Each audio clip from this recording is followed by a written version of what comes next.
మహానాడు అంగరంగ వైభవంగా అయితే కడప నియోజకవర్గంలో జరుగుతుంది. ఈ మహానాడు ఇక్కడే పెట్ట కారణం ఏంటి? అసలు మహానాడు ఇంత ప్రతిష్టాత్మకంగా నిర్వహించడానికి ప్రధాన కారణం ఏంటి? తదితర అంశాలపై మనతో మాట్లాడేందుకు పోత్రపట్టు నియోజకవర్గ ఎమ్మెల్యే మురళీ గారు ఉన్నారు. మురళీ గారితో మాట్లాడి మరిన్ని విషయాలు చూస్తున్నాం. సార్ నమస్తే.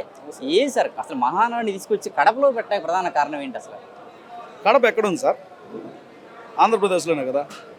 కడపలో మెజారిటీ ఎవరు సార్? కడప ఎమ్మెల్యే ఎవరు సార్? ఇది పులివెందుల కడప నియోజకవర్గం పక్కన కమలాపురం నియోజకవర్గం. కమలాపురం ఎమ్మెల్యే మేమే, కడప ఎమ్మెల్యే మేమే, కడపలో 10లో 7 మేమే. ఈడకాకి ఏడ పెట్టుకోవాలా అంటే జగన్ని ఏదో ఎక్కిరించడానికి పెట్టారని చెప్పినటువంటి విమర్శ చేస్తున్న పరిస్థితి అని ఎందుకు అనుకోవాలా? మెజారిటీ మాకేడ ఉంది, మిగతా అన్ని చోట్ల పెట్టాము. సో ఇక్కడ మెజారిటీ వచ్చింది. మెజారిటీ ఇచ్చిన ప్రజలకి మనం గౌరవం ఇవ్వాలి కదా. ఇప్పుడు మనము 4 అన్నదమ్ములు ఉంటాము, ఏదేదో ఊర్లో ఉంటాము, ఒక్కొక్క సంవత్సరం ఒక్కొక్క ఊరికి వస్తాము. మనకు బలమైనటువంటి వాడు ఉండి కూడా ఆ ఊరికి పోతే వాళ్ళకి ఎంత తక్కువ. మహానాడు ఇక్కడికి పెట్టకపోతే 7 సీట్లు ఇచ్చినా ఈ ఊరికి పెట్టకపోతే ఇంకే ఊరిలో పెట్టాలా? కడప మాదే, కమలాపురం మాదే, జమ్మలమడుగు చుట్టుపక్కల అన్ని నియోజకవర్గాల్లో ఇంకేడగాక ఏడ పెట్టాలా?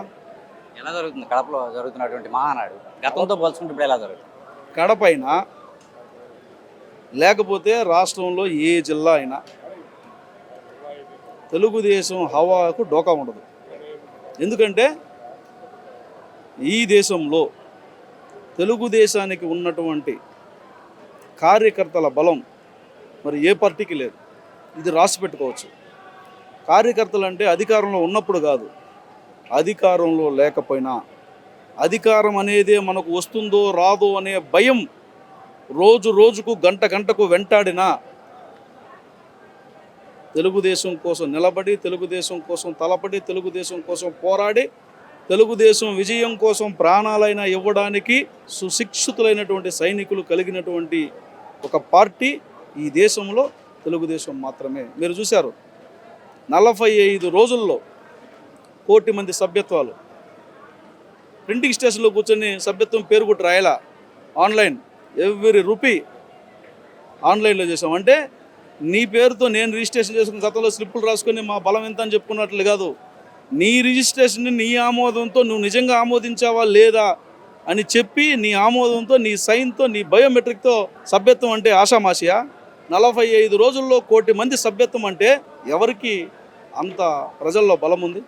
మహానాడు ద్వారా ఎటువంటి సంకేతాలు ప్రజలకు ఇచ్చే అవకాశం ఉంటుంది? మహానాడు ద్వారా కార్యకర్తల గౌరవానికి భంగం లేకుండా చూసుకుంటామనే భరోసా ఇస్తాం. ప్రజలకు భయం లేదు, మేమున్నాం అన్నటువంటి ధైర్యం ఇస్తాం. గతంలో ఏదైనా చిన్న చిన్న ఇబ్బందులు ఉంటే వాటిని సరిచేయడానికి ఇదొక వేదికగా చూసుకుంటాం. అందుకనే చిన్న చిన్న గ్యాప్స్ క్రియేట్ చేసే వాళ్ళు ఉంటారు, వాళ్ళ పట్ల జాగ్రత్తగా ఉండమని సూచన చేస్తాం. అన్నిటికీ మించి మనం 2 ఏళ్ళకు ఒకసారి పండగ జరుపుకుంటాం. మన కుటుంబ సభ్యులందరూ ఒక చోట కలుసుకుంటాం. అంతకుముందు ఏ నియోజకవర్గంలో ఆ నియోజకవర్గంలో, ఏ మండలంలో ఆ మండలంలో, ఏ జిల్లా వాళ్ళు ఆ జిల్లాలో అందరూ కలిపి ఒకరోజు కలగలిసి ఆత్మీయంగా మాట్లాడుకొని కలిసి ఇప్పుడు ఇక్కడ అన్నం తిని వెళ్దాం. ఇది మన వసుదైక కుటుంబం.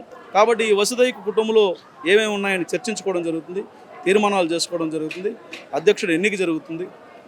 ఇది ఒక నియమావళి అనుసరించి ప్రజాస్వామ్య విలువలకు కట్టుబడి నడిచే పార్టీ కాబట్టి దానికి అనుగుణమైనటువంటి తీర్మానాలన్నింటినీ కూడా చేసుకొని తిరిగి ఉత్సాహంతో మళ్ళీ ప్రజల కోసం నడవడం మొదలవుతుంది. ఈ ప్రభుత్వం ఏది చేసినా ఒక విధానంతో, ఒక నిబంధనలకు లోబడి చేస్తుంది. కాబట్టి ఒక రోజు లేట్ అయినా శాస్త్రీయంగా, చట్టబద్ధంగా వీటన్నిటిని లబ్ధిదారులకు అందించే ప్రయత్నం జరుగుతుంది. ఆగస్టు, సెప్టెంబర్ నాటికి అన్ని ఇచ్చిన హామీలన్నీ కూడా పూర్తయిపోతాయి. లోకేష్కి కీలక పదవి ఇచ్చేటువంటి కీలక బాధ్యతలు ఇచ్చేటువంటి అవకాశం ఉందని చెప్పి అంటున్నారు. అలా ఇస్తే పార్టీ మరింత గుంజుకునే అవకాశం ఉంటుందా? లోకేష్ బాబు గారు వాళ్ళ తాత ముఖ్యమంత్రిగా, వారి తండ్రి ముఖ్యమంత్రిగా, ఆయన రాజకీయాల్లోకి వచ్చి ఇప్పుడు జాతీయ ప్రధాన కార్యదర్శి దాకా బాధ్యత కలిగిన వ్యక్తి. మళ్ళీ ఆయన కొత్తగా బాధ్యతలే ఉంది. ఆయన ఎప్పుడూ ఒక బాధ్యత కలిగిన వ్యక్తి, బాధ్యత కలిగిన పౌరుడు, బాధ్యత కలిగిన బిడ్డ, బాధ్యత కలిగిన మనవడు, బాధ్యత కలిగిన తండ్రి, బాధ్యత కలిగిన భర్త, బాధ్యత కలిగినటువంటి ప్రజాసేవకుడు. ఆయన కొత్తగా బాధ్యతలే ఉన్నాయి. ఆయనే ఒక బాధ్యత మాకందరికి. ఆయన ఒక భరోసా, ఒక బాధ్యత. కాబట్టి ఆయనకి ఏమి ఇచ్చినా ఎక్స్ట్రానే. ఆయనే ఒక బాధ్యత. ఆయనకి ఏమిచ్చినా మెడలో 2 ఎక్స్ట్రా ఆభరణాలే. కాబట్టి ఆయన కటౌట్కి కొన్ని కటౌట్లు చూసి నమ్మేయాలి డూడ్. ఆయన చూస్తే అన్నీ నమ్మేయాలి అంతే. కడప నుంచి వైసీపీ ప్రతిపక్షంగా ఉంది, వారికి ఎటువంటి ఏమి చెప్తారు మీరు కడప వేదికగా? ప్రతిపక్షం లేదు, కడప వేదికగా అందరికీ చెప్పేది ఏమంటే, మిగిలిన వాళ్ళు ఎవరైనా ఉంటే కూడా తెలుగుదేశాన్ని, కూటమి ప్రభుత్వాన్ని నమ్ముకోండి, మీకు మంచి జరుగుతుంది. మోసపు మాటలు నమ్మద్దండి. మోసగాళ్ళు రకరకాలుగా మళ్ళీ వస్తూ ఉంటారు. కాబట్టి అలాంటి వాళ్ళ పట్ల జాగ్రత్తగా ఉండాలి. మామూలుగా ఎండాకాలంలో సొక్కుపడి జల్లే వాళ్ళు వస్తారు, మత్తు మంది జల్లు ఏదో ఒకటి దొంగలించుకొని పోతూ ఉంటారు, ఎత్తుకొని పోతుంటారు. ఆ విధంగా పార్టీ పేరు చెప్పుకొని ఇంకో పేరు చెప్పుకొని వస్తూ ఉంటారు. వాళ్ళ పట్ల జాగ్రత్తగా ఉండాలని మాత్రం చెప్తాం.